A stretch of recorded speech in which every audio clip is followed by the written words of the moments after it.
मोमिन की है पहचान पैगंबर का फरमान, मोमिन की है पहचान पैगंबर का फरमान, सफाई है निस्फ़ ईमान।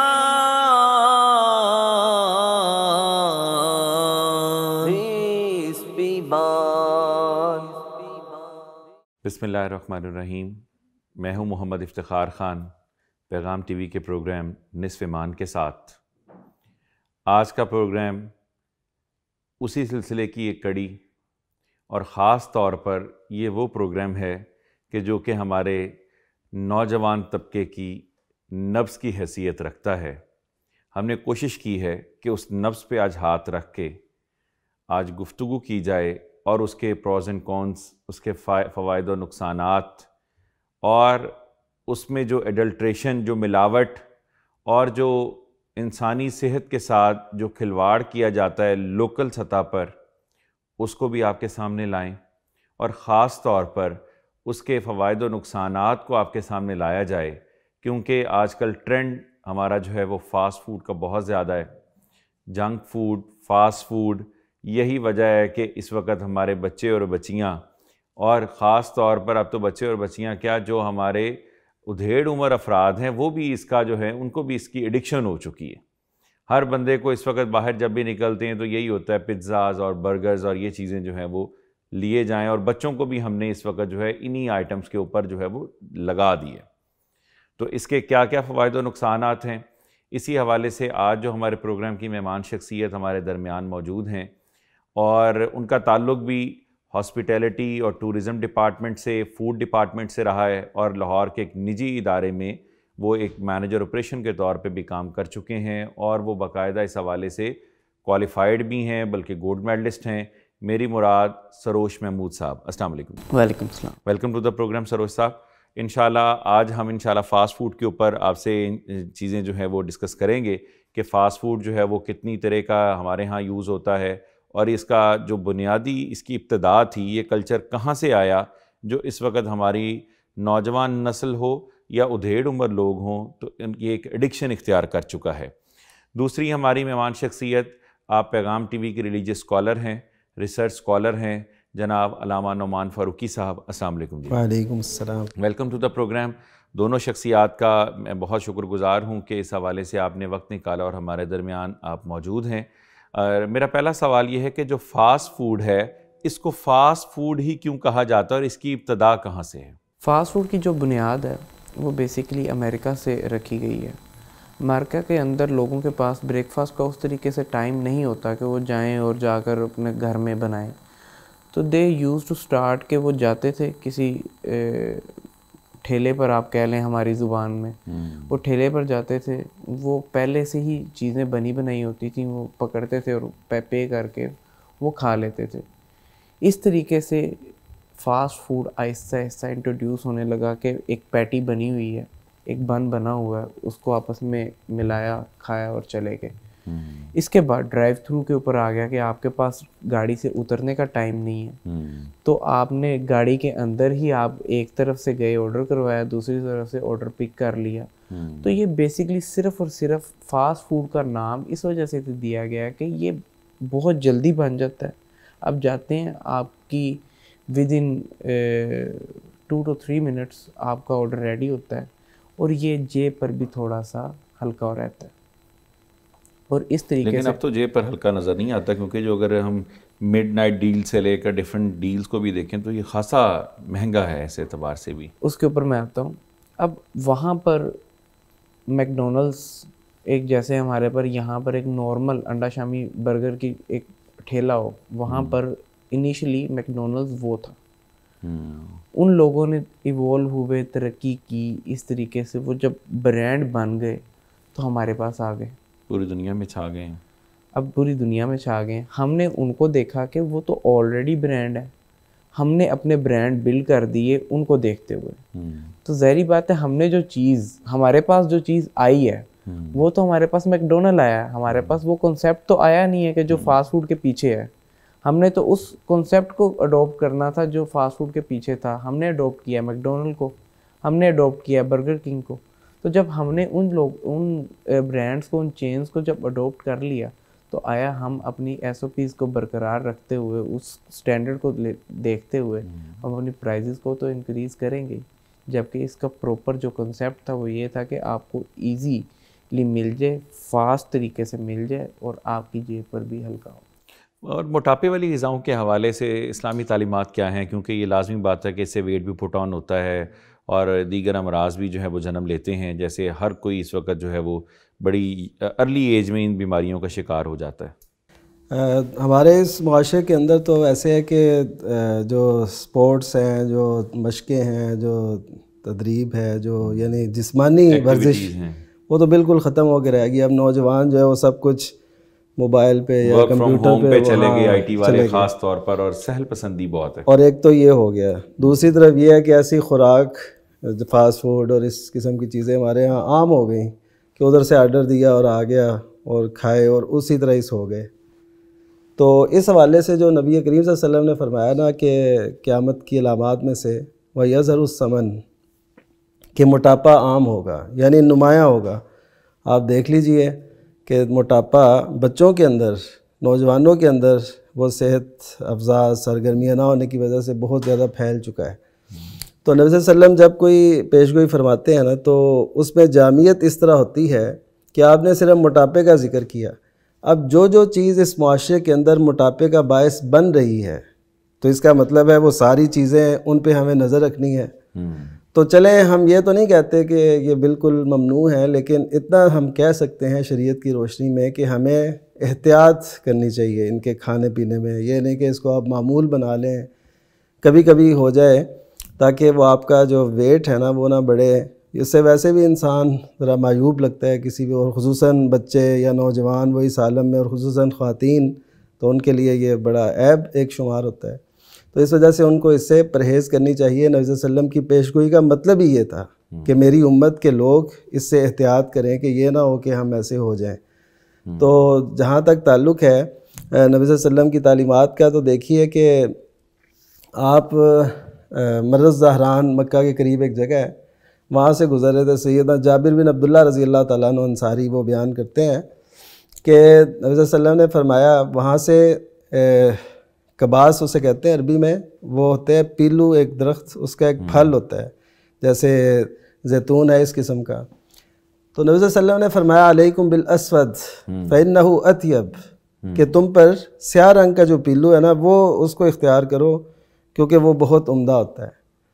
तो जब उन्होंने ये नबी सल्लल्लाहु अलैहि वसल्लम से ये अल्फाज सुने, तो वो सहाबा किराम बड़े हैरान हुए, क्योंकि ये मालूमात जो थी ना, ये किसी शहरी जो है ज़िंदगी से ताल्लुक़ रखने वाला उसको नहीं थी। ये उसको हो सकती थी जो देहात में या चरवाहे का काम या ऐसा करता रहा।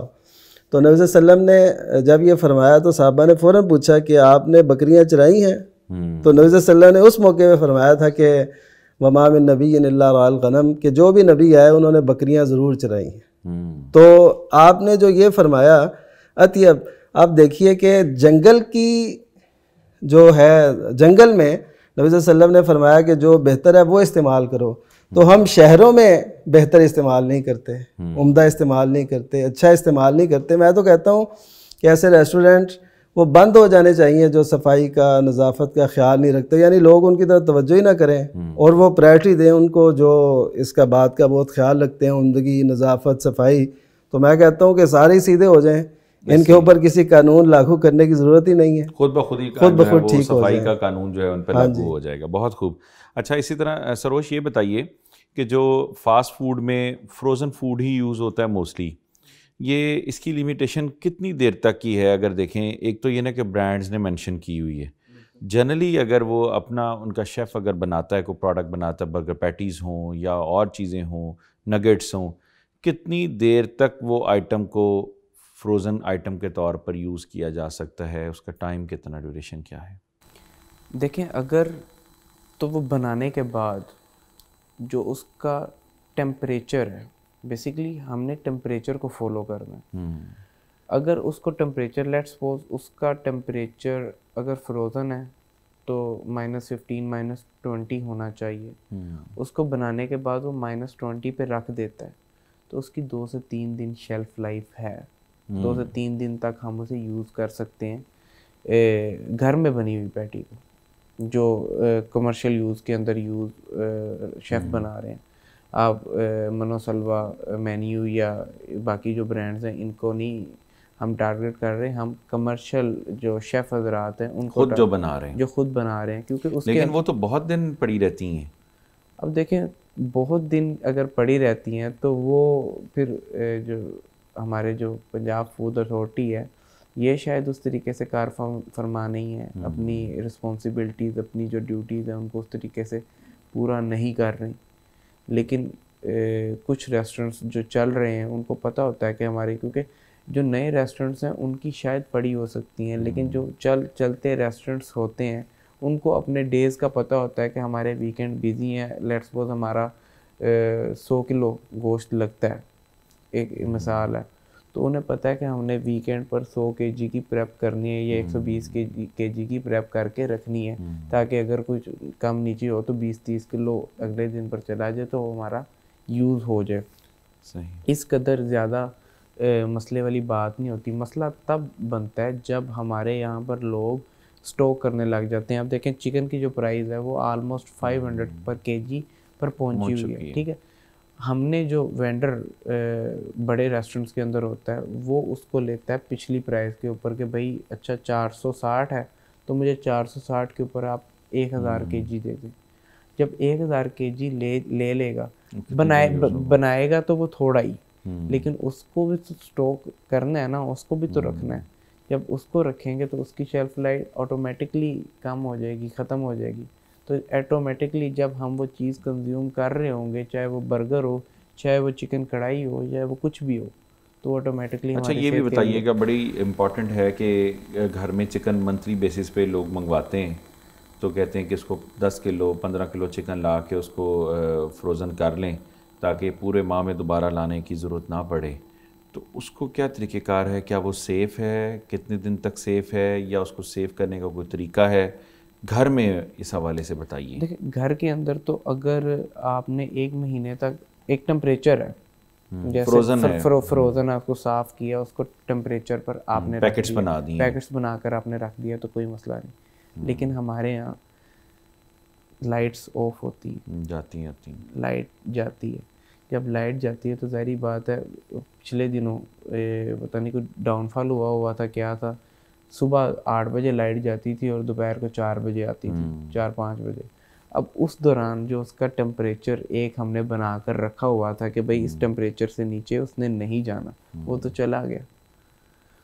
लामला बाद में लाइट आई, वो उसी टेम्परेचर को उसने मीट कर लिया, लेकिन जब वो टेम्परेचर को लूज़ कर दिया उसने ऑलरेडी, तो वो तो जर्म्स, जो बैक्टीरियल पार्टिकल होते हैं, फंगस होती है, आपको बेहतर फंगस जो आ जाती है पानी के अंदर, वो आपके गोश्त को भी लग जाती है। तो इस तरीके से अगर तो वो आपने टेम्परेचर मेंटेन किया हुआ है, आपकी लाइट नहीं जा रही, आपको कोई किसी किस्म का मसला नहीं है, तो वो वेल एंड गुड है। लेकिन फिर भी 1-1.5 महीना तो बहुत ज़्यादा हो जाएगा। एटलीस्ट 10 से 15 दिन के लिए आप, अगर आपने स्टॉक करना है तो आप कर सकते हैं, क्योंकि ये आपने बाद में कंज्यूम करनी है, तो उसकी वो जो प्रोटीन पावर होगी वो भी कम हो जाएगी, तो फ़ायदा नहीं। जबकि हम ये भी देखने को मिलता है, ईद का गोश्त साल हा साल अगली ईद आने तक मौजूद होता है। लोग डीप फ्रीज़र ले लेते हैं इस पर्पज़ के लिए कि इसके लिए क्या है, क्या वो सेफ़ है?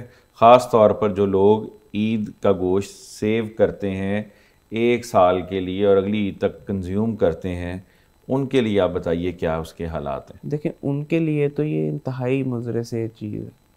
आपने एक चीज़ की, लोग शादियों से बचा खाना जो होता है वो फ्रीज़ करके रख लेते हैं कि चलो हम कोई 10-15 दिन खाते रहेंगे। तो एक इंतहाई लम्हा फ़िक्री है हमारे माशरे के लिए, और इसी वजह से ही हम फैटी लिवर का शिकार हैं, हम डायबिटीज़ का शिकार हैं। हम देखें कि अर्ली एजिस के ऊपर बच्चों को प्यूबर्टी के प्रॉब्लम आ रहे हैं। यानी इसमें यह है कि ईद का गोश्त कितने अरसे तक आप समझते हैं कि रिकमेंड करते हैं कि उसको फ्रोज़न अगर रखा हुआ टेम्परेचर सही है, कितने अरसे तक वो महफूज है? एटलीस्ट 10 से 15 दिन से ऊपर तो नहीं होना चाहिए। ये बड़ा इंपॉर्टेंट है, ये जो इनका आंसर है कि 10 से 15 दिन तक आप ईद का गोश्त जो रखा है इस्तेमाल कर सकते हैं। महीनों, हफ्तों और सालों तक नहीं। तो इसी से आगे प्रोग्राम का सिलसिला शुरू करेंगे। अभी वक्त हुआ है मुख्तसर से ब्रेक का, मिलते हैं ब्रेक के बाद। मोमिन की है पहचान पैगंबर का फरमान, मोमिन की है पहचान पैगंबर का फरमान, सफाई है निस्फ़ ईमान।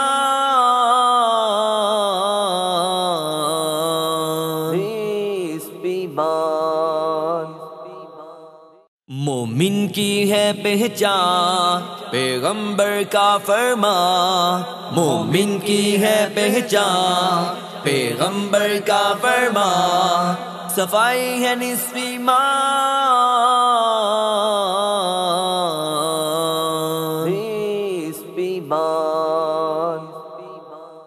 जी वेलकम बैक जी। अच्छा, अल्लामा नुमान फ़ारूकी साहब, जिस तरह ईद के हवाले से आता है कि आप अभी हम बात कर रहे थे कि फ़्रोज़न फूड जो है वो 10 से 15 दिन से ज़्यादा उसकी लिमिट नहीं होनी चाहिए कि आप उसको फ्रीज़ करें।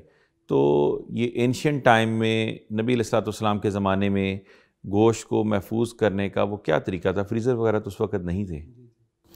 नबी सल्लल्लाहु अलैहि वसल्लम ने एक दफ़ा ना कुछ लोग आए जो कहत ज़दा इलाके से थे, तो आप सल्लल्लाहु अलैहि वसल्लम ने उस दफ़ा ना कुर्बानी का गोश्त जमा करने से, स्टोर करने से रोक दिया। तो अगला साल जब आया ना, तो साहबा ने फिर पूछा कि हमने क्या स्टोर करना जायज़ है या ममनू है? तो आप सल्लल्लाहु अलैहि वसल्लम ने फरमाया कि अब तुम कर सकते हो, पिछली दफ़ा ये मामला था, इस वजह से मैंने स्टोर करने से रोका था। तो वो स्टोर कैसे करते थे? उसको धूप में खुश किया करते थे। सही, यानी धूप में सुखा के, जी रही ना, जिसने बाद में, जैसे हमारे यहाँ भी आपको पता है पहले बनती थी बड़ियाँ, उसे कहते थे, चावलों में डाल के वो बनाती थी, जो हमारी नानियाँ दादियाँ होती थी। अब तो खैर वो रवाज ख़त्म हो गया तकरीबन। तो इस तरीके से उसको खुशक करके उसको इस्तेमाल किया जा सकेगा। अब देखें कि यानी उसको मुज़िर सेहत बना के नहीं, वो सेहत अफ़ज़ा है अब, यानी उसमें कोई ऐसी प्रॉब्लम नहीं है, कोई फंगस नहीं, कोई ऐसा कुछ भी उसमें नहीं है। तो इससे ये वाज़ेह होता है कि इस्तेमाल किया जा सकता है। इस सिलसिले में जो एहतियात है वो आप देखें कि नबी सल्लल्लाहु अलैहि वसल्लम ने ना एक सहाबी से, आपका उमूमी हुक्म है कि आपने फरमाया कि नहा नफ़ी फ़ी शुरबी के अयुतनफ़सा फ़ी शुरबी के सांस लिया जाए बर्तन में, इससे मना फरमाया। और इससे भी मना फरमाया कि उसमें फूंक मारी जाए। यानी जो हमारे यहाँ अमूमन दम का कल्चर है ना कि पानी पे ये फूंक मार के है, तो ये कंट्रोवर्शियल क्वेश्चन है। हाँ जी, लेकिन इसमें ये है कि वो जर्म्स जाते हैं। हाँ जी, चाहे वो किसी मुहद्दिस की हो, चाहे वो जिस मर्जी बड़े से बड़े आलिम दीन पीर की हो, तो उसमें जर्म्स की जो है वो शमूलियत होने की वजह से उसको मना किया गया है। ये 1400 बरस पहले की बात हो रही है। तो आप देखें कि एहतियात का तकाजा किस कदर है। अब वो सहाबी ये जब सुन रहे थे तो उन्होंने अर्ज़ की कि अल्लाह के रसूल, मैंने अगर वो सांस अंदर नहीं लेना तो ज़ाहिर है मैं तो एक सांस में सैराब नहीं हो सकता, तो गैप्स देने पड़ेंगे। तो नबी सल्लल्लाहु अलैहि वसल्लम ने फिर फरमाया कि अपने बर्तन को दूर कर लो, फिर सांस लो। तो उन्होंने ये भी अर्ज़ की कि उसमें मैं कोई तिनका देखता हूँ तो फिर क्या करूँ? यानी तिनके को फूंक से उनका ख्याल था कि पीछे कर लिया जाएगा। तो आपने फरमाया नहीं, वो पानी उंडेल दो, यानी वो तिनका, वो खसो खाशाक वो गिर जाए तो फिर तुम पानी को पी लो, यानी फूंक नहीं मारनी। हमारे यहाँ देखिए चाय पीते हुए जी, खास तौर पर हर घर के अंदर चूँकि पी जाती है और अब ये नशा लग चुका है, तो उसमें भी लोग ठंडी करने के लिए फूंक का बार बार इस्तेमाल करते हैं, जो कि शरई तौर पर भी और मेडिकली भी जो अगर देखें तो वो ममनू है इस हवाले से। अच्छा, फास्ट फूड के हवाले से अगर हम ये देखें तो ये वेट भी पुट ऑन करने में बड़ा इसका रोल है, देखने में हमें मिलता है। तो आप क्या रिकमेंड करते हैं कि इसमें कौन सी ऐसी जो प्रोटीन है या कौन सा ऐसा फैक्टर है जो बेसिकली वेट पुट ऑन करने में रोल प्ले कर रहा है फास्ट फूड में? देखिए, फास्ट फूड को बेसिकली हम जंक फूड भी कहते हैं। जंक फूड उसको इस वजह से कहते हैं कि इसके अंदर न्यूट्रिशंस जो होते हैं ना वो बहुत कम होते हैं, हाई कैलोरीज फूड होता है, इस वजह से इसे हम जंक फूड भी कहते हैं। तो जब एक खाना है जिसका नाम ही जंक फूड है, और जंक फूड की डेफिनेशन ये है कि उसके अंदर high calories with low nutritions होती हैं, तो वो तो हमारी मोटापे का बायस बनेगा ही। उसके अंदर आप कहें कि कौन सा फास्ट फूड हमें खाना चाहिए या कौन सा जंक फूड हमें लेना चाहिए, वो कोई सा भी हम लें उसके अंदर कैलोरीज बहुत ज़्यादा होंगी। मिसाल के तौर पर अब ये देखें, वाइट मीट की बात करें तो हमारे यहाँ ये ज़्यादातर तो चिकन का ही अवेलेबल है, लेकिन साथ ही साथ जब सर्दियाँ आती हैं तो उसमें फ़िश फिले भी मिलता है। बिल्कुल ऐसे। तो उन दोनों में तो फ़र्क तो आ गया ना? फ़र्क तो आ गया, लेकिन जो उसके अंदर बन की पैटी लगी हुई है, आया वो कम हुई है, रिड्यूस हुई है कि नहीं? नहीं हुई। आपकी जो चिकन की है उसके अंदर लेट्स सपोज प्रोटीन लेवल है 150, फ़िश के अंदर प्रोटीन लेवल 250 है, जबकि बन के अंदर प्रोटीन कैलोरीज लेवल जो है वो 1000 है। तो आपको तो 150 का ही फ़र्क हुआ। हाँ, अगर आप फास्ट फूड को कंज्यूम कर रहे हैं ऑन रेगुलर बेसिस कि आप हफ्ते के अंदर 2 से 3 मरतबा खा रहे हैं, तो आपको जो चीज़ करनी चाहिए मोटापे से बचने के लिए वो वर्कआउट। अब उतना कंज्यूम भी करें। हाँ जी, अगर आप डेली की 1000 कैलोरीज ले रहे हैं तो एटलीस्ट आप 900,000 कैलोरीज बर्न भी तो करें। हम हो क्या रहा है कि हमारे पास आज चूँकि आजकल ज़रा आईटी का दौर है, लोग ऑफिस में बैठकर काम करना प्रेफर करते हैं, तो वो खाना खाते हैं, इवन वो रोटी खा रहे हैं। आप इसके अंदर जंक फूड को सिर्फ ना करें कि भाई यही जिम्मेदार है हमारे मोटापे का, बिल्कुल नहीं। अगर हम रोटी या पराठे के अंदर डेली के 1000 कैलोरीज ले रहे हैं और अगर हम 500 ही कंज्यूम कर रहे हैं और 500 हमारे रिसोर्सेज के अंदर ऐड हो ही जा रही हैं, तो हम मोटे तो वहाँ पर भी हो रहे हैं। इसका वाहिद हल सिर्फ यही है कि हम जितना खाएं उतना, जो कहते हैं खाता है तो लगाता भी तो है ना, तो वो वाली चीज़ होनी चाहिए कि अगर खाना है तो उसको बाद उसको बर्न भी किया जाए। खाने पीने के हवाले से इस्लाम जो है वो मियाना रवी का हुक्म देता है, और दीगर जो अहकामात हमें देखने को मिलते हैं कि यानी भूख रख के खाना, उसके पीछे क्या लॉजिक थी? कुरान मजीद का बड़ा वाज़ेह हुक्म है, कुलू वशरबू वला तुसरिफू, कि खाओ और पियो और इसराफ ना करो। इसराफ का मतलब ये होता है कि किसी चीज़ में ज़्यादती कर देना, एक्सेस ऑफ एवरीथिंग। हाँ जी, बैड। तो उससे ये नुकसान होता है ना कि एक तो भूख रख के खाने से, इसमें थोड़ी सी वजाहत मैं करता चलूँ, ये उमूमन नबी सल्लल्लाहु अलैहि वसल्लम की तरफ मंसूब किया जाता है कि आपने भूख रख के खाने का हुक्म दिया है। तो ये वैसे हदीस नहीं है, लेकिन तिब्बी एतबार से ये बात दुरुस्त है कि भूख रख के खाना चाहिए। और एक दूसरी हदीस से इस्तिदलाल ऐसे हो सकता है कि नबी सल्लल्लाहु अलैहि वसल्लम ने फरमाया कि मोमिन जो है ना वो एक आंत से खाता है, यानी कम खाता है, और जो गैर मुस्लिम है वो 7 आंतों से खाता है, यानी उसको ये खाने की। हत्ता कि ऐसे हुआ, एक शख्स वो रात को आए, उनकी खिदमत की, वो बड़ा खाते रहे, और कई बकरियों का दूध पीने का तज़किरा भी आता है। तो सुबह हुई तो वो ना इतना पी सके, मुसलमान हो चुके थे। तो उस मौके पे नबी सल्लल्लाहु अलैहि वसल्लम ने फरमाया कि मोमिन जो है ना वो एक आंत से खाता है, और जो गैर मुस्लिम है वो 7 आंतों में खाता है, यानी बहुत ज़्यादा खाता है। लेकिन अब तो हमारे यहाँ माशाल्लाह हर दूसरा बंदा उसमें जापानीज़ ग्राइंडर लगी हुई है जैसे, वो तो माशाल्लाह जितना कहें। और ख़ास तौर पर ये मैं अगर देखूँ, अज़राए मज़ा बात हो रही है, उलमा कराम का खाना बड़ा मशहूर है माशाल्लाह, कि यानी जितना भी हो उतना थोड़ा है। तो ये तो हर शख्स को, ख़ास तौर पर जो हमारे लीडर्स हैं या उलमा जो रोल मॉडल हैं, उनको ही ये खाने में जो है वो इतदाल करने की बेहद ज़रूरत है। बिल्कुल, ये इंतहाई, यानी नबी सल्लल्लाहु अलैहि वसल्लम के फ़रामीन और इरशादात अगर वो फैलाने वाले ही उस पर अमल पैरा नहीं होंगे तो यकीनन उसके असरात मुआशरे पे नहीं मुरतब होंगे। वो कहते हैं ना, कई लोग जीने के लिए खाते हैं और कई लोग खाने के लिए जीते हैं। हमारे यहाँ ये रुझान बहुत ज़्यादा बढ़ चुका है। जैसे मैंने शुरू में भी अर्ज़ किया कि नबी सल्लल्लाहु अलैहि वसल्लम ने जो फरमाया था ना कि मोटापा आम होगा, उसके असबाब हमने अब इस माशरे से ख़त्म करने की कोशिश करनी है, तो उस पर नज़र रखनी है, उससे एहतियात करनी है, तो ये हमारे लिए बहुत बेहतर साबित हो सकता है। बिल्कुल ऐसे ही। अच्छा सरोश, ये भी बताइए कि अमूमी तौर पर जब जो लोग ज़्यादातर होटलिंग करते हैं उनको तो आइडिया होता है, आम तौर पर लोग आइडिया नहीं रखते कि यानी हमारा जो है वो इसमें फ़ास्ट फूड, कॉन्टिनेंटल, चाइनीज़ और कितनी कैटेगरीज़ हैं और इनमें बुनियादी फ़र्क क्या क्या है?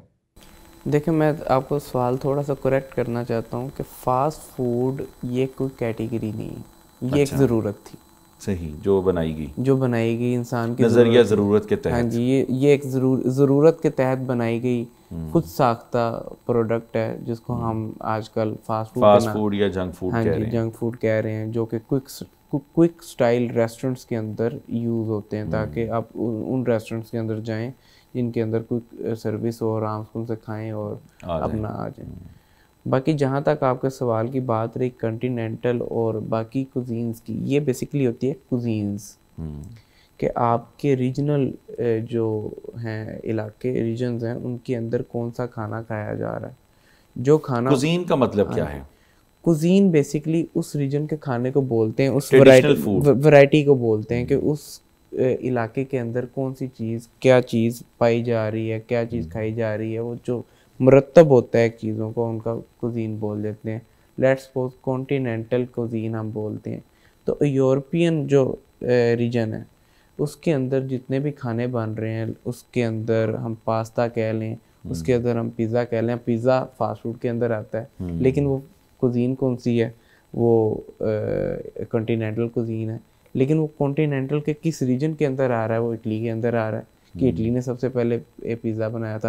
अब पिज़्ज़े के अंदर भी कुछ चीज़ें हैं कि पिज़्ज़ा कितनी किस्मों का है।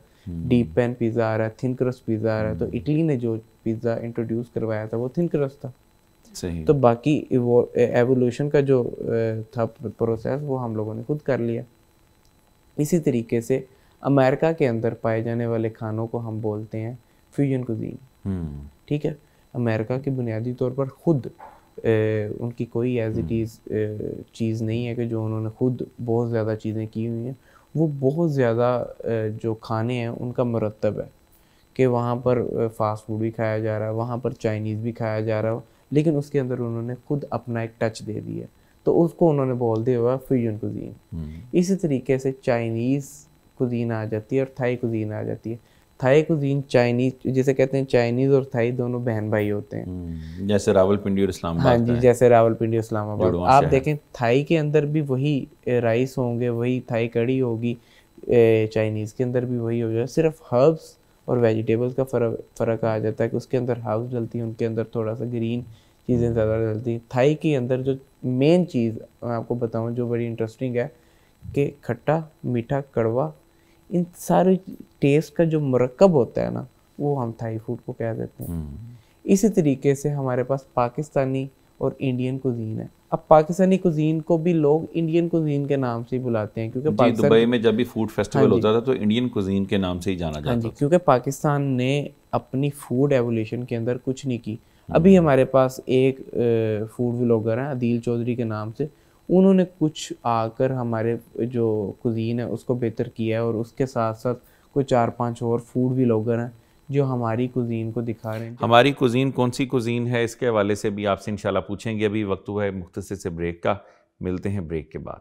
मोमिन की है पहचान पैगंबर का फरमान, मोमिन की है पहचान पैगंबर का फरमान, सफाई है निस्फ़ ईमान।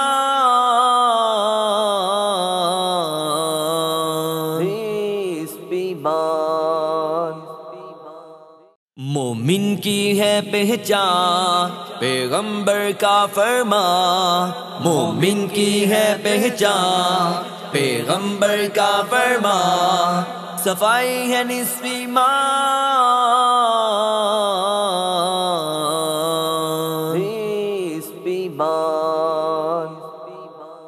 वेलकम बैक जी। अच्छा, इसमें सरोश ये बताइएगा, जो पाकिस्तानी कुजीन है उसमें हमने कौन कौन सी जो डिशेस हैं वो मुतारिफ़ करवाई हैं? देखिए, हमारे पास जो वही डिशेस हैं जो हमारे पास प्री पार्टीशन हमारे पास डिशेस थी, जिसके अंदर हम मटन कुन्ना कर लें, जिसके अंदर हम बिरयानी कर लें, जिसके अंदर हम ये कढ़ाई कर लें, और ये भी बेसिकली हमारी रीजनल चीज़ें हैं। लेट्स सो बिरयानी कहाँ से आई? कराची से इंट्रोड्यूस हुई। आपकी जो मटन कुन्ना है वो कहाँ से इंट्रोड्यूस हुआ? वो पेशावरी लोग लेकर आए, और इवन मटन को कोयलों के ऊपर बनाने वाला जो प्रोसेस है वो पेशावर के थ्रू आया हुआ, सज्जी का जो था, सज्जी का प्रोसेस। उसके अलावा जो सालम बकरा आजकल लोग बड़े शौक से खा रहे हैं, वो हमने प्रोसेस लिया सऊदीया से, क्योंकि सऊदीया पर यहाँ से बहुत से लोग रिलीजियस टूरिज्म के हवाले से जाते हैं सऊदीया, तो वहाँ से ले लिया। तो हमने बहुत सी चीज़ों की खिचड़ी मचाई हुई है अपनी कुजीन के अंदर, जो हम पाकिस्तानी कुजीन कहते हैं। जबकि हम इंडिया की तरफ देखें तो इंडिया वाले अपनी कुजीन को ओन कर रहे हैं, वो अपनी कुजीन से बाहर जा ही नहीं रहे। उनके जितने भी फूड व्लॉगर हैं, उनके जितने भी पेजेस हैं, वो अपनी कुजीन को बहुत ज़्यादा अच्छे तरीके से ले रहे हैं। इवन आप यूरोप के अंदर चले जाएं, दुबई, कनाडा, जिस पाकिस्तानी खाना वहाँ पर है ही नहीं। इंडियन आपके जितने भी मार्ट्स हैं, सुपर मार्ट्स हैं, वहाँ पर भी पाकिस्तानी खाना नहीं इंट्रोड्यूस होता, इंडियन खाना या हलाल फूड, इंडियन खाना या हलाल फूड। तो हमारे पास पाकिस्तान की बुनियादी तौर पर एज इट इज़ कोई भी कुजीन नहीं है। हाँ, हमने बनाई हुई है कि पाकिस्तानी कुजीन है, ये सारी चीज़ें, क्योंकि हमें वो लगती हैं कि हम खाते हैं, हमारे रीजन के अंदर वो खाई जाती हैं। जबकि हमारी अपनी पर्सनल कुजीन नहीं, हम इंडिया से ही अडोप्ट की हुई हमारी कुजीन है, और ये ठीक है। वो भी बेहतर वही खाना खाते हैं, हम भी वही खाना खाते हैं, और उनकी मार्केट प्लेस भी ज़्यादा, तो उनको लोग यूज़ करते हैं। अच्छा, इस तरह नुमान फ़ारूकी साहब ये बताइए कि अमूमन जो है वो आउटडेटेड प्रोडक्ट्स का भी यूज़ करते हैं। अगर हमारे मुस्लिम कंट्रीज़ में, अपने पाकिस्तान में ही देखें तो ये है मसला, तो इसके हवाले से क्या तालीमात हैं? इसमें तो बिल्कुल वाज़ेह है कि ये मुज़िर सेहत है। हमारे यहाँ ये अजीब सा एक कल्चर है कि सिगरेट की डब्बी के ऊपर लिखा हुआ है कि ये मुज़िर सेहत है, टैक्स से बचने के लिए, और उसको इस्तेमाल भी कर रहे हैं। तंबाकूनोशी सेहत के लिए नुकसानदेह है, वजारत सेहत हुकूमत पाकिस्तान, और उसको इस्तेमाल भी किया जा रहा है, सेल आउट भी किया जा रहा है, सब कुछ हो रहा है। तो इसी तरह शरीयत के अंदर देखिए, हर वो चीज़ एक उमूमी कायदा है कि ला ज़रर वला ज़िरार, कि किसी को ना तकलीफ़ देनी है, ना नतीजे में किसी को तकलीफ़ देनी है। यानी ख़ुद इब्तिदा करके भी किसी को तकलीफ़, ज़रर, मामूली से भी ज़रर को आप ज़रर कह सकते हैं। तो वो खाना जो किसी के लिए मुज़िर सेहत हो सकता है, तो वो अगर आप खिला रहे हैं तो ये यकीनन बहुत ज़्यादा नुकसानदेह है। यहाँ तो ये है कि बच्चों की ऐसी बेशुमार वैराइटीज़ हैं, चीज़ें हैं जो सेल होती हैं, और वो बच्चों के लिए इंतहाई ख़तरनाक हैं, और उमूमन डॉक्टर ये कहते हैं, और फिर उसके बावजूद भी वो सब कुछ चल रहा है एक प्रोसेस के ज़रिए, कानून की छतरी के नीचे सब कुछ चल रहा है। तो इसका मतलब ये है कि हम ना दीनी तालीम से आशना है। वो जिसे इकबाल ने कहा था ना, नहीं जिनको परवाए नशेमन तुम हो, आता नहीं जिनको दुनिया में कोई फ़न तुम हो। तो हकीकत ये है कि हम ज़रा ना दीनी एतबार से, ना दुनियावी एतबार से वो जो है ना अदब आदाब जो अहकाम हैं उनसे नाशना है। बहरहाल ये है कि हमें उम्मीद है, और इससे बेहतरी आ सकती है अगर हम इन सब बातों का ख्याल रखें। अब देखिए कि नबी करीम सल्लल्लाहु अलैहि वसल्लम की एहतियात, खैबर का मौका, उस वक़्त ये जो घरेलू गधे हैं ना, ये हराम कर दिए गए हमेशा के लिए। तो आप सल्लल्लाहु अलैहि वसल्लम ने देखा कि लोग ना हंडियाँ पका रहे हैं अपनी अपनी। तो आप सल्लल्लाहु अलैहि वसल्लम ने पूछा कि इनमें क्या पका रहे हो? यानी ये एक जायज़ा था, आप ऑब्ज़र्व करते थे, देखते थे क्या हो रहा है। तो उन्होंने कहा कि जी ये घरेलू गधों का गोश्त है। तो आपने फरमाया कि कस्सिरुल क़ुदूर, कि हंडियों को तोड़ दो और इसमें जो कुछ है उसको बहा दो, ख़त्म कर दो सब कुछ।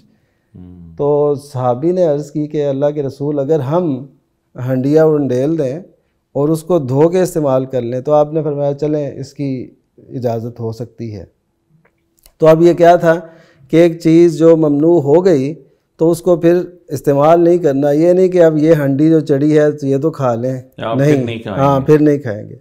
तो ये इससे ये पता चला कि जो चीज़ आपके लिए ममनू है या मुज़िर सेहत है, उसको बस ये भी नहीं कहना कि ये जो पका है, तैयार है, ये खा लें, उसको भी नहीं खाना। ऐसे ही जब शराब हराम हुई तो आप जानते हैं कि मदीना की गलियों में शराब बहती नज़र आई। हाँ जी। तो इससे ये वाज़े हुआ कि हमें ये इंतज़ार नहीं करना जी ये इससे कुछ हम मज़ीद कमा लें, बल्कि जो मुज़िर सेहत बन गई है और उसके अंदर अंदेशा है। और ऐसे कितने वाक़यात हम पढ़ते रहते हैं कि जी ये जहर आलूद खाना खाने से इतने लोग वफ़ात पा गए, ऐसे हुआ, ऐसे। तो ये घरों में भी होता है और मुआशरे और होटल्स और इन मकामात पे भी ऐसा हो जाता है। तो इस वजह से हमें इंसान की कदर करनी चाहिए। और शरीयत जो है ना, वो सबसे ज़्यादा सबब पे गौर करती है कि कौन सबब बनता है किस चीज़ का। तो ऐसे लोग जो ऐसे काम कर रहे हैं वो अल्लाह ताला के सामने जवाबदेह होंगे। मसलन जो बीमार होता है किसी भी वजह से, तो उस सबब को देखा जाएगा कि इस सबब में कौन शामिल था, तो उसको इसका जवाब देना पड़ेगा रोज़े क़यामत कि ये सबब बना था। तो इस वजह से इस पर नज़र रखनी ज़रूरी है। बहुत खूब जी। अच्छा सरोश, ये भी बताइए कि इसमें जो हमारे समोसे, पकौड़े, ये भी सारे जंक फूड का हिस्सा हैं, तो ये मुज़र सेहत हैं, तो ये यकीनन अब बहुत सारे अगर देखें सोशल मीडिया के ऊपर डॉक्टर्स भी, कोई हेपेटोलॉजिस्ट भी, अगर वो देखें तो वो फ्राइंग अगर एयर फ्रायर में हो तो वो जायज़ है, अगर वो बाहर किसी ऑयल में बन रहा है तो वो नहीं। इसका क्या, इस हवाले से क्या कहेंगे? देखें, अगेन कैलोरीज़ बहुत काउंट करती हैं इन चीज़ों के अंदर। अभी पिछले दिनों एक डॉक्टर हैं, सोशल मीडिया इन्फ्लुएंसर भी हैं, उन्होंने समोसे के ऊपर किया हुआ था कि ये 300-400 कैलोरीज़ का एटम बम है। 300-400 कैलोरीज़ तो चलें कोई मसला नहीं, इंसान कंज्यूम कर लेता है, वो इशू नहीं है। इशू है कि आप लोग जो घी यूज़ कर रहे हैं उसके अंदर वो क्वालिटी उसकी क्या है? उसकी क्वालिटी ख़राब है। मेरी एक फूड स्ट्रीट वाले से बात हुई, फूड ब्लॉगर हूँ मैं बेसिकली, तो वो उनके साथ बात हुई, इंटरव्यू में कर रहा, तो मैंने कहा किस तरीके से मैनेज कर रहे हैं कि घी 16 kg वाला आपका बी कैटेगरी वाला आप यूज़ कर रहे हैं, तो कितने का है? उसने मुझे कहा कि 8-10 हज़ार का ये मुझे 16 kg वाला पड़ रहा है। मैंने कहा भाई आपकी घी की क्वालिटी बहुत ख़राब है, इंतहाई काला हुआ पड़ा है, तो इसको चेंज करें। उसने मुझे आगे से कहा कि भाई 8-10 हज़ार का मुझे घी पड़ रहा है, समोसा मैं बेच रहा हूँ 40 रुपए का, ठीक है, अगर मैं हफ्ते बाद भी घी चेंज करूँ तो मुझे तो पैसे ही नहीं पूरे हुए मेरे। तो जबकि वो जल के वो जो सारी कार्बन ब्लैक वो घी हुआ पड़ा है, जल के वो बिल्कुल ऐसे। कितने दिन तक जो है फ्राइंग उसमें की जा सकती है? बेसिकली इट डिपेंड्स कि आपका काम किस तरह का, किस नवीयत, कितनी फ्रीक्वेंसी है उसकी, किस, वैसे तो तकरीबन 2 से 3 दिन के अंदर उसे चेंज कर देना चाहिए, वो डिस्कार्ड कर देना चाहिए। अगर आप कहते हैं कि भाई मेरा तो काम ही नहीं चल रहा, मुझे तो उस तरीके से इसके ऊपर फ्राइंग में कर ही नहीं रहा, तो भी मैक्सिमम अगर आपका काम नहीं चल रहा, आपने अंदर डाला है और आपने सिर्फ 2 से 3 मरतबा उसे यूज़ किया है और आपका काम बिल्कुल नहीं चला, फिर भी 1 हफ़्ते के अंदर आप उसे डिस्कार्ड करें। इसी तरह अगर सेहत के हवाले से देखें, फ्राइंग चीज़ें जो हैं यकीनन मुज़र सेहत भी कही जाती हैं। एयर फ्रायर का जो कॉन्सेप्ट है वो क्या सेफ़ है? वो आपके जो फूड अथॉरिटी के अकॉर्डिंगली या आपकी एजुकेशन के हवाले से क्या एयर फ्राइंग जो है वो बेस्ट है इस हवाले से या नहीं? देखिए, फ्राइंग तो फ्राइंग होती है ना, उसके अंदर घी यूज़ हुआ है, घी उसके अंदर यूज़ हो रहा है, तो हमारा कंसर्न तो घी के साथ है। लेकिन जिस तरह इसमें फ्राइंग डायरेक्ट है, हाँ, उसमें आपने बिल्कुल लाइट से उसके ऊपर जो है वो जैसे टॉपिंग होती है या उसके ऊपर आपने जस्ट एक उसको ब्रश करना है, टेम्परेचर होता है ना, आपने बेसिकली किसी भी ऑयल का, आपने वो अगर एयर फ्रायर है, वो इलेक्ट्रिकल फ्रायर है, वो गैस फ्रायर है, वो आपकी पतीली है या आपकी कढ़ाई है, वो 3-4 चीज़ें आपने बेसिकली उसके अंदर करना तो घी है। बिल्कुल। उसने आपका अगर समोसा है वो 110 सेल्सियस पर वो बन रहा है, तो उसने एयर फ्रायर के ऊपर भी 110 सेल्सियस पर उसने बनना है। तो आपने जब 110 सेल्सियस के ऊपर उसको बनाना है, तो घी की जो क्वालिटी है वो तो ख़राब होगी जब उसके अंदर आप ज़्यादा चीज़ें इस्तेमाल करेंगे, कम चीज़ें इस्तेमाल करेंगे। तो डिपेंड यही करता है कि आपने घी चेंज किया या नहीं किया, घी किस पैमाने का यूज़ किया, आया वो घी अच्छा यूज़ किया या घी वो ख़राब यूज़ किया। सी कैटेगरी का आप घी यूज़ करें तो ज़ाहिर बात है उसके तो पहले ही कुछ नहीं है, तो आप वो यूज़ करके उसको उसके बाद उसको 15-20 दिन चेंज भी नहीं करेंगे, ज़ाहिर बात है समोसा तो नहीं बताएगा कि मेरा घी चेंज करो। इंसान देख रहा है, जो कंज्यूमर है वो देख रहा है। तो जब कंज्यूमर देख नहीं रहा, हम या तो ऐसे लोगों से हम उनसे ख़रीदो फरोख्त तो कर दें कि भाई हमने तरक कर दें कि भाई हमने इनसे खाना ही नहीं खाना, हमें हमारी सेहत प्यारी है, हमने इनसे खाना नहीं खाना। लेकिन लोगों के लिए जजमेंट भी तो बड़ी मुश्किल है ना, कि अंदाज़ा ही नहीं हो पाता कि उसकी कढ़ाई इतनी जल के काली हुई है कि उसका ऑयल भी ठीक है या नहीं, ये तो आइडिया मुश्किल है। वैसे भी सिटिंग एरिया जहाँ होता है लोग जाके बैठ जाते हैं, उनको खाने से मकसद है ना कि उठ के ये देखते हैं कि फ्राइंग हो कैसी रही। आप बेसिकली किसी रेस्टोरेंट के किचन में जाएं, चलें आप बुंदू खान, आपका जब भी चक्कर लगे, मैं बुंदू खान में काम करता रहा हूँ, एज ए ऑर्डर टेकर ना, वहाँ पर आज से 4 साल पहले काम किया। आप रैंडमली जाएं, उन्हें कहें कि आपकी जो फ्रायर है ना, कढ़ाई है, मुझे वो विज़िट करनी है। अमूमन दिखाते नहीं हैं, आप उन्हें कहें कि हमें देखनी है, वो आपको फौरी तौर पे किचन के अंदर ले जाएंगे। आपने मुझे ख़ुद बताना है वहाँ पर देख के कि भाई वो उसका कलर ब्लैक था या येलोइश था। तो फ़र्क होता है रेस्टोरेंट्स के अंदर, हम लोग फ़र्क डाल देते हैं अगर हम चीज़ें देखने लग जाएं। अगर आज से हम तैयार कर लें कि हमने गलत सी ग्रेड का जो बंदा यूज़ कर रहा है ठेले पर खड़ा, हमने उससे खाना नहीं खाना। अच्छा, ये भी साथ बताइएगा कि एक तो ये ठेला और या फ्राइंग के हवाले से बात हो रही है, जो चीज़ें ग्रिल की जाती हैं कोयलों के ऊपर, चाहे वो बारबेक्यू हो या ग्रिल चिकन हो, तो क्या उससे वो कार्बन ब्लैक उसके ऊपर लगता है, क्या वो हेल्थ के लिए कोई ऐसा मुज़र है या सेफ़ है? वो भी ज़ाहिरी बात है हेल्थ के लिए मुज़र है। कार्बन का डायरेक्ट जब उसके ऊपर पड़ रहा है, स्मोक पड़ रहा है, तो वो हेल्थ के लिए तो मुझे, क्योंकि सर्दियाँ आते हैं हमारे यहाँ, ये ट्रेंड बहुत बढ़ जाता है, गर्मियों के अंदर बहुत ज़्यादा रहता है। ये तो ऐसा चीज़ है कि जो 12 महीने आपके चलता है। तो हमने सिर्फ़ और सिर्फ आजकल ये चीज़ हुई पड़ी है जो कि इंटरेस्टिंगली अच्छी है कि आजकल ग्रिल्स जो हैं ना वो अच्छे आए पड़े हैं। पनीनी मशीन्स आई पड़ी हैं जिसके अंदर वो हीट उसको उस पैमाने की मिलती है और हल्का सा स्मोकी फ्लेवर वो खुद ही दे देता है, इंट्रोड्यूस करवा देता है। तो आपको वो उस तरीके से चीज़ मिल जाती है जिसको उन्होंने अच्छा करने की कोशिश की हुई है।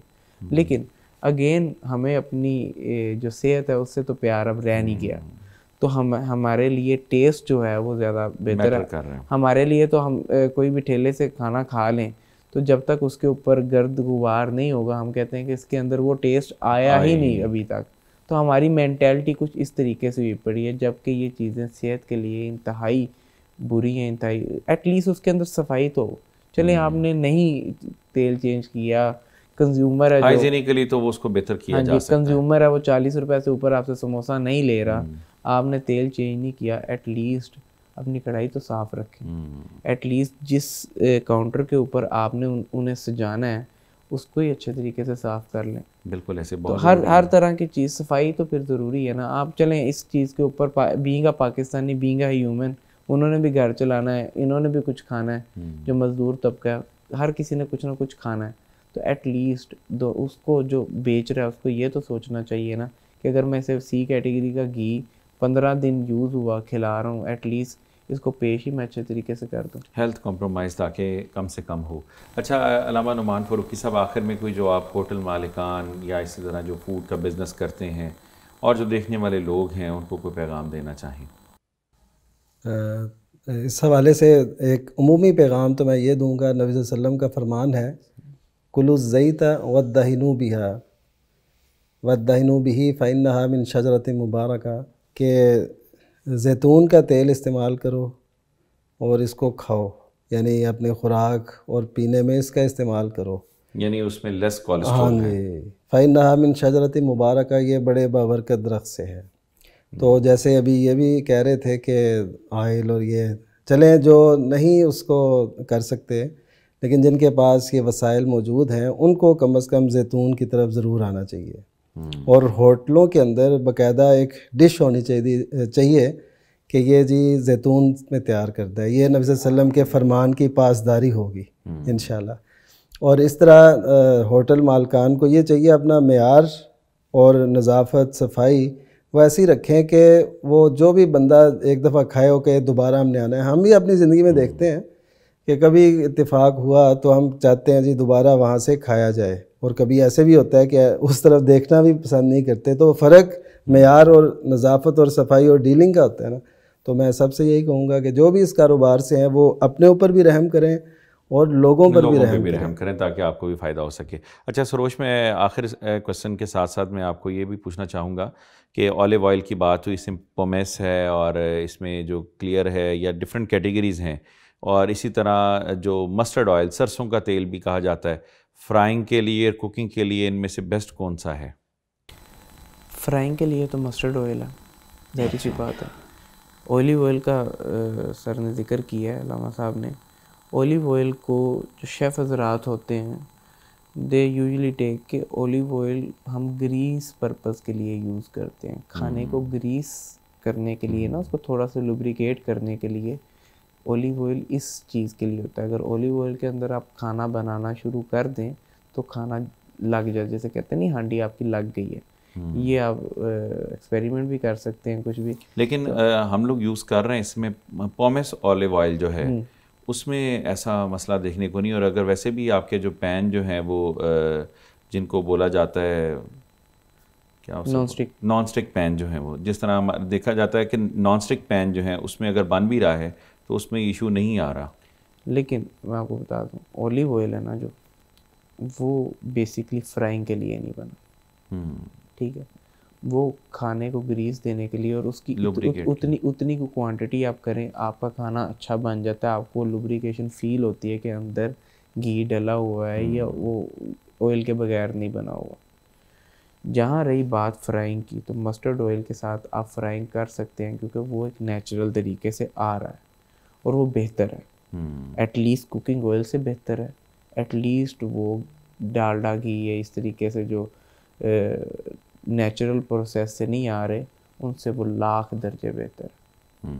लेकिन हम लोग हमक उसकी नहीं अच्छी लगती हमें जो चीज़ें हैं वो टेस्ट डेवलप नहीं हुआ। जबकि हम इटालियन फूड की बात करें, हमने पिज़्ज़ा की बात की है, तो इटालियन पिज़्ज़ा जो होता है, जो ऑथेंटिक इटालियन पिज़्ज़ा होता है, वो आपको ओलिव ऑयल के साथ सर्व किया जाता है कि आप ओलिव ऑयल के साथ खाएं, और उसके ऊपर भी मशरूम्स और ऑलिव्स भी लगे होते हैं, मशरूम्स लगे होते हैं, ऑलिव्स लगे होते हैं, तो वो तो उन्होंने नेचर के बहुत करीब कर दिया होगा। आखिर में कोई पैगाम देना चाहें जो फास्ट फूड का बिज़नेस कर रहे हैं या करना चाहते हैं, और ख़ास तौर पर हमारी वो नौजवान नस्ल जो इससे एडिक्शन रखती है, तो उनको कोई पैगाम देना चाहें? आखिर में बस यही कहना चाहूँगा कि जो फास्ट फूड है, अगर आप खा रहे हैं तो उसे एतदाल से खाएं, और जो बिज़नेस कर रहे हैं हज़रात, एटलीस्ट लोगों का सेहत का ख्याल रखें, और उसका जो घी है वो एटलीस्ट बी कैटेगरी का, एटलीस्ट अगर कुछ भी नहीं कर सकते तो बी कैटेगरी का वो यूज़ कर लें उसको, अगर ये नहीं कर सकते। बस यही कहना चाहूँगा। Thank you so much for your time. आप दोनों का बहुत शुक्रिया, आपने वक्त निकाला। यकीनन हमारे नाज़रीन को बहुत कुछ सीखने को मिला होगा। इंशाल्लाह अगली एपिसोड में किसी एक नए टॉपिक के साथ मुलाकात होगी। तब तक के लिए इजाज़त। अल्लाह हाफ़िज़ व नासिर। अस्सलामु अलैकुम। मोमिन की है पहचान पैगंबर का फरमान, मोमिन की है पहचान पैगंबर का फरमान, मोमिन की है पहचान पैगंबर का फरमान, मोमिन की है पहचान पैगंबर का फरमान, सफाई है निस्फ़ ईमान।